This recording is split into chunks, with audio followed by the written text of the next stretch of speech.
চন্দননগরে শিশু মৃত্যুতে চাঞ্চল্যকর মোড়। পরিবারের দাবি ডাকাত পড়েছিল বাড়িতে, আলমারি খুলে নগদ টাকা গহনা নিয়ে গেছে। সম্ভবত শিশুটিকে শ্বাসরোধ করে খুন করা হয়। মৃত শিশুর বাবা নবকুমার বিশ্বাস বলেন, আজ সকালে দেখি আলমারিতে চাবি ঝুলছে।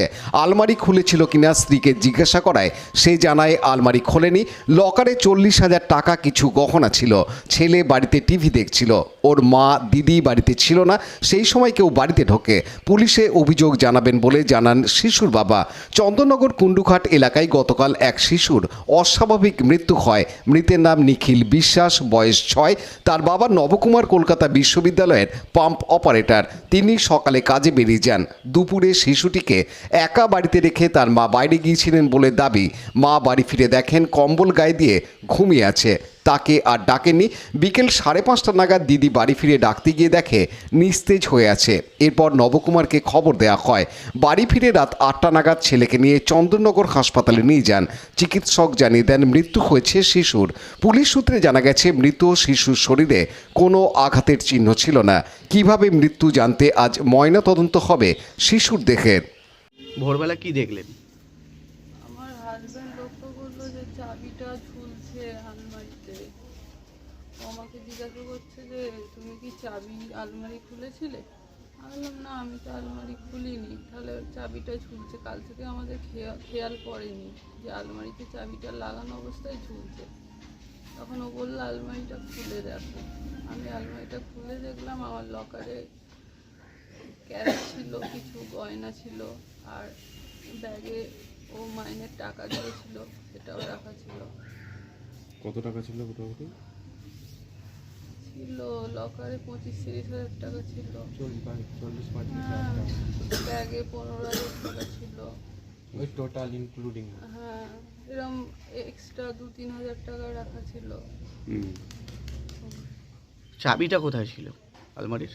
আলমারির চাবিটা আলমারি মাথার ওপরই থাকে, আমার মাথার ওপরই রাখা থাকে। আপনি যখন বাড়িতে এলেন খেয়াল করলেন না যে আলমারির চাবি খোলা? ও তো খেয়াল করিনি। কালকে তো পুলিশ এসেছিল, পুলিশের সঙ্গে ইয়ে করেনি, খেয়াল করিনি। খেয়াল করলে তো তখনই বলে দিতাম। বলুন। আপনি যখন বাড়ি থেকে বেরিয়েছিলেন বাচ্চারা কোথায় ছিল?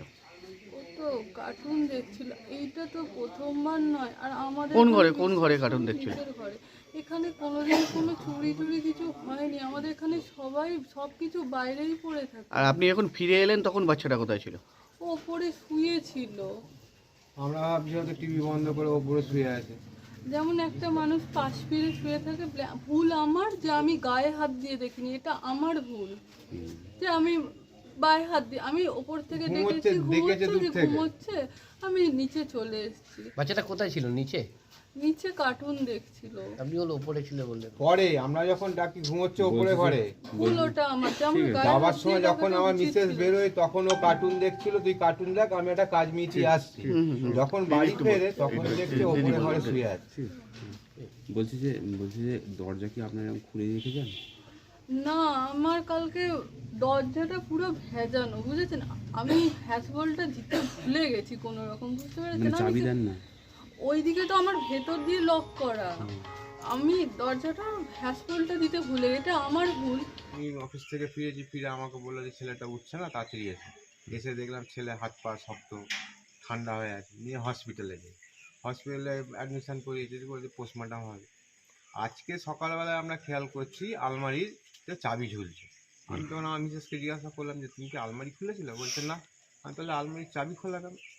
আলমারি খুলে রাখো তো। আবার আলমারি আমার মিসেস খুললো, খুলে লকার থেকে দেখছে ক্যাশ টাকা ছিল 40-45 হাজার টাকার মতো, প্লাস গয়নাগাটি কিছু নেই, পুরো ফাঁকা। এখন আমাদের সন্দেহ হচ্ছে যে ছেলেটাকে কেউ মেরে দিয়েছে কালির চাপা দিয়ে বা শ্বাসরোধ করে। আচ্ছা, তো কালকে যখন আপনাকে বললাম, কালকে আপনি বুঝতে পারেননি? না, কালকে তো আমরা আলমারির খবরই নজরই পড়েনি। আলমারি ছেলেটাকে নিয়ে দৌড়াদৌড়ি করছে। আচ্ছা, না হঠাৎ কি কেন মনে হলো যে আপনার ইয়ে হয়েছে? কেন হঠাৎ ছেলেটাকে খুন করে দিয়ে গেল এরকম? তো স্বাভাবিক, হয়তো ও দেখেছে, ও টিভি দেখছিল হয়তো নিশ্চয়, বুঝেছেন? টিভি দেখছিল, ওকে দেখতে পেয়েছে ওর সামনে হচ্ছে, হয়তো বলে দেবে বা কিছু, চেঁচামেচি করছিল, ওকে মেরে দিয়েছে। আমার সন্দেহ। দরজাটা খুলে দিয়ে গেছে কে যায়? বাড়ির দরজা কে খুলে দিয়ে যায় এবং আজকেকার দিনে? এই মেন গেটটা খোলা ছিল, টিভি দেখছে বাচ্চা ছেলে, যদি বাড়ির বাইরে বেরোয়, মানে বাড়ির ভেতরই বাউন্ডারি ওয়াল রয়েছে। না, যদি কিন্তু মনে একটা করে। একটা বাচ্চা ছেলেকে ঘরে রেখে চলে যাচ্ছেন, তো দরজা খুলে চলে যাবেন? দরজা খোলা কোথায়, এইখানে তো তালা দেওয়া, এইখানে হ্যাজ বলতে পিছন তো খোলা ছিল। পিছন দিকে কোনো দরজা নেই, এই যে সাইডে, এই যে সাইডের দরজা দেখা যাচ্ছে এখান দিয়ে, হ্যাঁ, এই যে সাইডের দরজাটা ভেজানো। ভেজানো থাকবে কেন? একটা বাচ্চা ছেলে এরকম হয় নাকি? তাই একটা বাচ্চা ছেলে খুলে দিয়ে চলে যাবেন? না, দরজাটা এর আগেও ওর মা গেছে এরকম ভাবে, হুম এর আগেও এরকম বহুবার গেছে, হুম। আর কেউ ফলো করে করেছে হয়তো।